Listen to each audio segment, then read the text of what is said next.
Hello everyone and welcome back. So बेटा English के paper में टाइम मैनेजमेंट को लेके जितनी भी कंफ्यूजन आपके माइंड में है कि सर रीडिंग टाइम को कैसे बेस्ट इस्तेमाल करना है, कौन से सेक्शन के अंदर कितना समय देना है, किस सेक्शन को पहले अटेम्प्ट करें, क्या अनसीन पैसेज से स्टार्ट करें या हम सेक्शन सी से स्टार्ट कर ले या राइटिंग सेक्शन से भी स्टार्ट कर सकते हैं, आज वाली वीडियो के अंदर इन डेप्थ बात करने वाला हूँ। सो बिना समय वेस्ट के आगे बढ़ते, एक चीज ध्यान रखना बेटा, जब आप अपना पेपर लिखने बैठोगे एग्जामिनेशन हॉल के अंदर, जब आप बैठोगे एक माइंडसेट लेकर बैठना कि मैं एग्जामिनर को नहीं जानता, एग्जामिनर मुझे नहीं जानते, ये जो आंसर्स आज मैं फ्रेम करूंगा यही मेरे बारे में जो है सब कुछ एग्जामिनर को बताएंगे। तो हमें हमारी आंसर्स की प्रेजेंटेशंस बहुत अच्छे से करनी है और आप जो है क्या एक्स्ट्रा दे सकते हो एग्जामिनर को, वो है सिर्फ और सिर्फ कंफर्ट। जितना कंफर्टेबल एग्जामिनर आपके आंसर शीट जो है वो चेक करने में रहेंगे उतने ज्यादा मार्क्स आपको जो है मिलने वाले। अब बात करते हैं कि सर कौन से सेक्शन से हम स्टार्ट कर सकते हैं। देखो बहुत सारे बच्चे जो है सेक्शन ए से भी स्टार्ट करते हैं, बिल्कुल सीक्वेंस के अंदर चलते हैं वो ए बी सी, और बहुत सारे बच्चे जो है सी बी ए से भी स्टार्ट कर लेते हैं, मतलब कि एंड वाले सेक्शन से भी स्टार्ट कर लेते हैं। अब देखो क्योंकि हम बिल्कुल एंड डेज के अंदर खड़े हैं तो, और आपने कहीं ना कहीं थोड़ी बहुत प्रैक्टिस की हुई है, तो आप चाहे ऐसे अटेम्प्ट करो चाहे आप ऐसे अटेम्प्ट करो, कोई फर्क नहीं पड़ता। और ऐसा कोई पहाड़ काम नहीं हो जाता कि अगर आपने सेक्शन ए से स्टार्ट कर लिया, और ऐसा कोई महान काम भी नहीं हो जाता कि आपने सेक्शन सी से स्टार्ट कर लिया। बस एक चीज आपको ध्यान रखनी है, वो क्या ध्यान रखनी है, जिस भी सेक्शन से आप स्टार्ट कर रहे हो हमेशा एक सीक्वेंस के अंदर ही जो है आप लोगों को बढ़ना है। मतलब कि अगर आप सेक्शन ए से स्टार्ट कर रहे हो तो वन का आंसर नंबर वन का आपको पहले पहला पार्ट करना है, फिर सेकंड पार्ट करना है, फिर क्वेश्चन नंबर 2 अटेम्प्ट करना है, फिर 3 तो खैर हमारा सेक्शन बी लग जाता है। इसी सीक्वेंस के अंदर आप चलोगे। ऐसा मत करना कि पहले जो है आपने हमारे क्वेश्चन नंबर 1 का 4th पार्ट कर लिया, फिर 8th पार्ट कर लिया, फिर फर्स्ट पार्ट कर लिया। नहीं, एक सीक्वेंस के अंदर चलना। तो सर अगर हमारा कोई आंसर जो है हमें नहीं आता हो अनसीन पैसेज का, तो फिर कैसे होगा भाई, उसके लिए थोड़ा सा स्पेस छोड़ दो वहां पे। बस कोशिश करना एग्जामिनर सीक्वेंस के अंदर ही आगे बढ़ेंगे। देन उसके बाद अगर आप सेक्शन सी से स्टार्ट करते हो जो कि क्वेश्चन नंबर 7 से हमारा स्टार्ट होता है, तो क्वेश्चन नंबर 7 से ही स्टार्ट करना, फिर क्वेश्चन नंबर 8 पे बढ़ना, फिर क्वेश्चन नंबर 9 पे बढ़ना, इसी सीक्वेंस के अंदर बढ़ना। ऐसे मत कर देना कि पहले आपने 13 क्वेश्चन अटेम्प्ट कर लिया फिर आपने 7th क्वेश्चन का जो है वो थर्ड पार्ट अटेम्प्ट कर लिया। नहीं, एक सीक्वेंस एक ऑर्डर के अंदर आप चलोगे तो बिल्कुल ईज रहेगा, कहीं से कहीं तक भी कोई भी दिक्कत आप लोगों को नहीं आने वाली। ये बात आपको समझ में आ गई। अब उसके बाद बात कर लेते हैं कि कौन सा जो है सेक्शन पे कितना समय हमें लगाना चाहिए। उससे पहले क्या हम सेक्शन बी से भी चीजों को स्टार्ट कर सकते हैं? भाई देखो, करने को आप बिल्कुल कर सकते हो, मैंने वही बोला ना, आपने अपनी प्रिपरेशन की हुई है, आपने सैंपल पेपर सॉल्व करके देख रखे हैं, तो अगर आप बी सेक्शन से भी करने में दिक्कत कंफर्टेबल है तो मुझे कोई दिक्कत नहीं है, आप करो आराम से। बस ये है, सेक्शन बी से स्टार्ट करने में दिक्कत ये होती है कि आपको इसके अंदर चीजें बहुत ज्यादा फ्रेम करनी होती है। आप फॉर्मेट सीख के जो है वहां पे खींच लोगे, बट अगर आपकी कोई ग्रामेटिकल मिस्टेक हो गई तो बहुत ज्यादा जो है वो इंप्रेशन खराब पड़ जाता है। और मेरा ये मानना है कि जब एग्जामिनर आपके फर्स्ट 2 या 3 पेज चेक करते हैं तो फर्स्ट इंप्रेशन लास्ट इंप्रेशन होता है। तो जब आप वो चीज अटेम्प्ट करते हो जिसके अंदर आप बहुत ज्यादा कंफर्टेबल हो, जिसके अंदर कम से कम मिस्टेक्स हो सकती है, तो एग्जामिनर को एक भरोसा आता है कि यार बच्चा तो अच्छा खासा पढ़ा लिखा है, इसके ऊपर मुझे ज्यादा समय नहीं लगाना पड़ेगा। ठीक है, हमेशा ध्यान रखना जितना कम समय एग्जामिनर आपकी आंसर शीट चेक करने में लगाएंगे उतने ज्यादा मार्क्स आपको मिलेंगे। तो मेरा पर्सनल ओपिनियन आप लोगों को ये रहेगा कि आप CBA इस फॉर्मेट को जो है फॉलो कीजिएगा। क्यों? क्योंकि जो हमारे लिटरेचर वाला पार्ट होता है, जो स्टोरीज हमने पढ़ी होती है, उसके बारे में हमें सब कुछ पता होता है कि हाँ भाई स्टोरी के अंदर ये हुआ था वो होता, तो हम आंसर को वहां पे फ्रेम कर सकते हैं, तो यहाँ पे गलती होने के चांसेस बहुत कम है।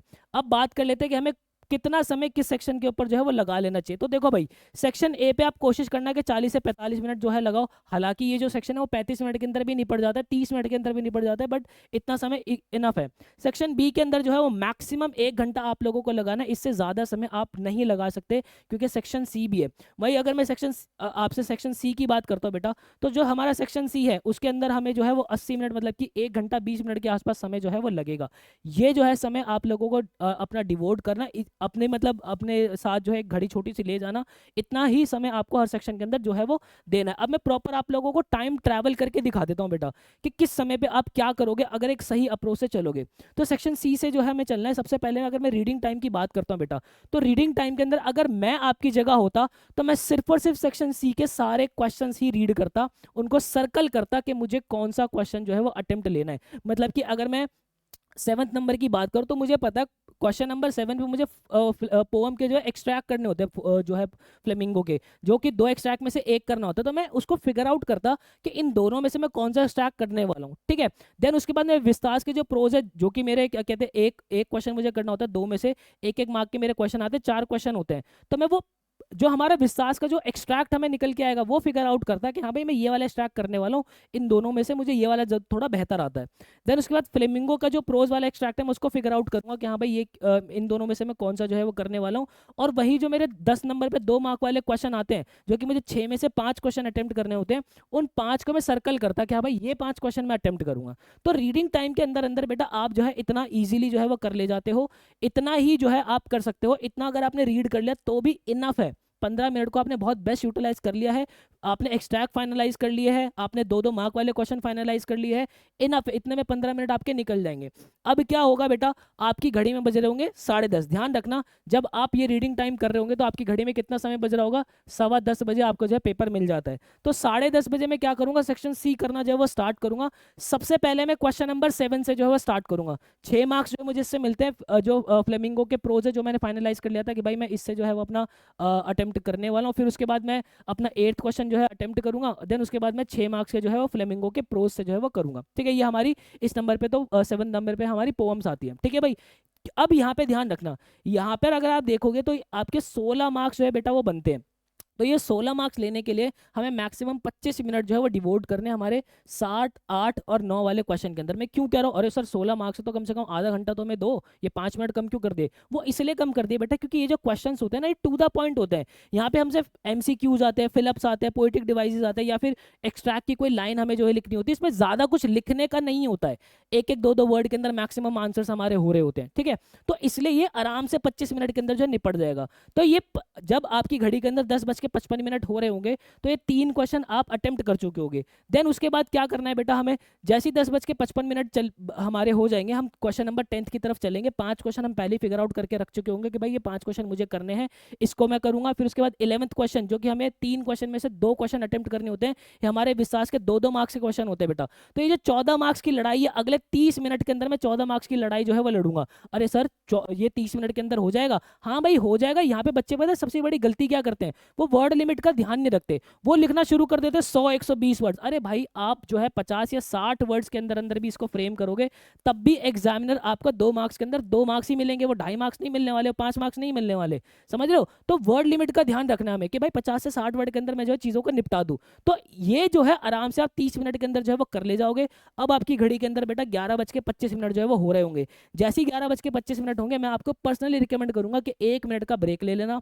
कोई भी पानी वानी आपको जो बॉटल वाटर लेके जाओगे, एक से पानी पीना, थोड़ा सा हाथ वाथ को घुमा लेना अपने, क्योंकि लिखते लिखते हाथ दुख जाता है। 1 मिनट बाद जो है हम अपना प्रॉपर कॉम्पिटेंसी बेस्ड क्वेश्चन उठाएंगे। 2 हमारे कॉम्पिटेंसी बेस्ड क्वेश्चन आते हैं। देखो सेक्शन सी स्टार्ट करने से मेरा मोटिव ये होता है कि जो 40 नंबर की चिंता है ना वो सबसे पहले ही हम निपटा देते हैं। तो यहाँ पे जो है सबसे पहले 12वां जो है हमारा कॉम्पिटेंसी बेस्ड क्वेश्चन, उसको हम उठाएंगे। अब यहाँ पे मैंने टाइम कैसे डिवाइड कर रखा है, 10+2। ये जो 2 मिनट है ना बेटा, ये जो आपके 2 मिनट है, इसके अंदर आप क्या करोगे, क्वेश्चन एक बार रीड करके मतलब वहां पे अपनी रफ शीट के अंदर ना हल्के हल्के पेंसिल से वैल्यू पॉइंट्स लिख लोगे कि जो भी 2 कैरेक्टर्स है उन कैरेक्टर्स के बारे में हल्के 2-3 पॉइंटर्स लिख लिए। ठीक है, दोनों कैरेक्टर्स के बारे में। फिर उसके बाद जो है एक कंक्लूजन के अंदर 1-2 वर्ड लिख लिए। इस तरीके से ना एक वैल्यू पॉइंट्स लिख लेना।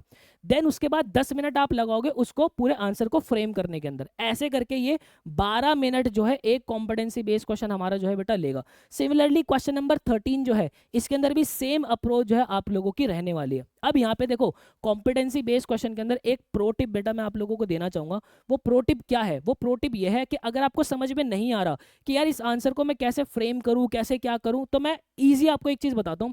जो भी 2 कैरेक्टर्स दे रखे होंगे, जो भी 2 चीजें दे रखी होंगी, उन दोनों के बारे में अब पहले तो छोटा सा इंट्रोडक्शन लिख देना। इंट्रोडक्शन एज इन जो क्वेश्चन के अंदर पूछा है वो इंट्रोडक्शन लिख देना। फिर उसके बाद दोनों ही चैप्टर की थीम लिख देना। हर एक चैप्टर की प्रॉपर मैंने प्यारे तरीके से आपको थीम लिखवाई है कोट के साथ, तो वो थीम लिख के कोट लिख दो, थीम लिख के कोट लिख दो। एंड के अंदर हल्का फुल्का क्वेश्चन से रिलेटेड कंक्लूजन लिख दो। कुछ ना समझ में आए इतना करके चले जाना। यकीन से कह रहा हूं एग्जामिनर 5 में से 4 नंबर तो देगा ही देगा आपको, और एग्जामिनर ठीक मिल गया तो 5 में से 5 भी आप लोगों को मिल जाएंगे। क्यों? क्योंकि मैंने थीम इस तरीके से करा रखी है बेटा कि अगर आप हल्का फुल्का भी दिमाग लगा लो ना तो कॉम्पिटेंसी बेस्ड क्वेश्चन कुछ बचते नहीं है।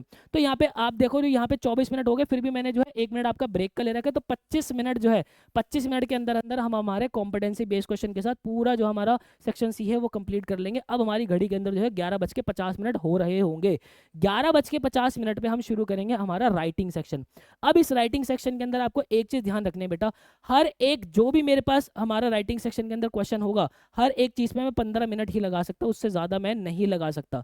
राइटिंग सेक्शन के अंदर हमारे पास 2 नोटिस होते हैं, 2 में से कोई एक करना होता है। इन्विटेशन इन रिप्लाई में हमारे 2 क्वेश्चन होता है, 2 में से एक करना होता है। जॉब एप्लीकेशन और लेटर टू एडिटर में से कोई एक अटेम्प्ट हमें करना होता है। वही रिपोर्ट और आर्टिकल में से कोई एक अटेम्प्ट करना होता है। मार्क्स आप देख सकते हो, इनके सामने मैंने मार्क्स लिखे हुए हैं।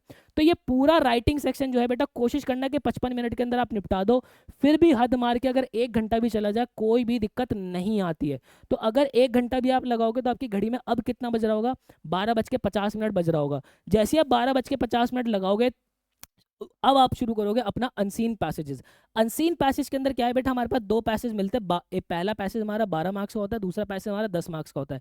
अनसीन पैसेज की एक बेस्ट ट्रिक वीडियो जो है मैंने आप लोगों को बताई हुई है कि कैसे अनसीन पैसेज को जो है सॉल्व किया जाता है। Unseen passage by Bhupendra sir, ऐसे करके लिख देना, क्लास 12th इंग्लिश इस तरीके से मेरी एक वीडियो निकलेगी, उसके अंदर मैंने रफ शीट टेक्निक आपका इस्तेमाल करके बता रखा है। वो उस टेक्निक से जब आप चलोगे तो आराम से दोनों पैसेज जो है आपके 35 मिनट के अंदर जो है वो कंप्लीट हो जाएंगे। ठीक है, मैक्सिमम बता रहा हूँ, बच्चे इसको 30 मिनट के अंदर भी जो है वो सॉल्व कर ले जाते हैं। और पर्सनली रिकमेंड करूंगा बेटा, जो अनसीन पैसेज वाली वीडियो है वो आप उठा के जरूर देखना। उसके बाद जो है मैंने उसके डिस्क्रिप्शन बॉक्स के अंदर काफी सारे पुराने पेपर्स जो है आप लोगों को प्रीवियस ईयर पेपर्स दे रखे हैं। उस ट्रिक से वो प्रीवियस ईयर पेपर जो है आप लगा के जो है वो उनकी कोशिश करना, आपका समय बहुत बचेगा। आपको बार बार जो पैसेज इधर उधर जो उठा उठा के बार बार पढ़ना पड़ता है वो कम हो जाएगा। इजीली आप 30 से 35 मिनट के अंदर दोनों पैसेज जो है वो कर जाओगे। जैसे आप दोनों पैसेज करोगे बेटा, आपका समय जो है वो ऑलमोस्ट एंड हो जाएगा। हमारे पास फिर भी जो है वो 5 मिनट बचेंगे, और उस 5 मिनट के अंदर आप अपना प्रॉपर कायदे से पेपर जो है वो चेक कर लीजिएगा। ये प्रॉपर रणनीति जो है, ये प्रॉपर स्ट्रैटेजी मैंने प्रॉपर एग्जैक्ट समय के साथ बता दी कि किस समय पे आप क्या करोगे, तब जाके पेपर आपका आराम से कंप्लीट हो जाएगा। कहीं से कहीं तक भी कोई भी दिक्कत आपको नहीं आएगी। बेटा मैं आप लोगों के साथ इस प्रिपरेशन के अंदर हर एक छोटी से छोटी स्टेज पे जो है वो खड़ा रहा हूं। आपने जो मांगा मैंने वो प्रोवाइड किया। मैंने AI जनरेटेड वीडियोस तक आप लोगों को बना के दी, सो दैट एक प्रॉपर इमेजिनेशन जो है आप लोगों की हो जाए। अगर आपका कोई भी डाउट होता है तो आप मुझसे जो है यहाँ पे कनेक्ट हो सकते हो। और यार आप लोग ना वीडियोस वगैरह थोड़ी सी कम शेयर करो, इतनी मेहनत जो है मैं आप लोगों के लिए कर रहा हूँ, तो मुझे ऐसा लग रहा है कि ये जो मोहब्बत दिखाई जा रही है ना वो एक तरफा है। तो आप भी जरा अपना प्यार मुझ तक भेजो, वीडियोस को जरा शेयर करो, वीडियोस को लाइक करो, सो दैट मैं थोड़ा वाइडर ऑडियंस तक जो है वो पहुंचना चाहता हूँ। सबकी जो है मदद आप लोगों की तरह जो है करना चाहता हूँ। तो आई होप आप लोगों को क्लैरिटी मिली होगी बेटा।